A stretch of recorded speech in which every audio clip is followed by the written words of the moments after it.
দান সৎকা করার জন্য সম্পদ লাগে না, আমার কথা শুনে। দান সৎকা করার জন্য সম্পদ লাগে না, কলিজা লাগে, মন লাগে।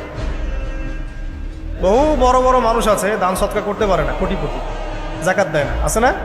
আর বহু গরিব মানুষ ভ্যান চালায়, কৃষিকাজ করে, দেখবেন 100 টাকা দান করে দিল।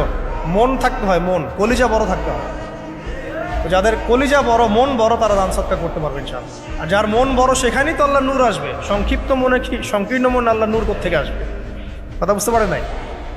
তো দান সৎকা বাড়ান। আপনি 1 টাকা দান করেন, 5 টাকা দান করেন, হালাল রিজিক থেকে 1 টাকা দান করেন, সেটা আল্লাহর কাছে অনেক বেশি পছন্দের।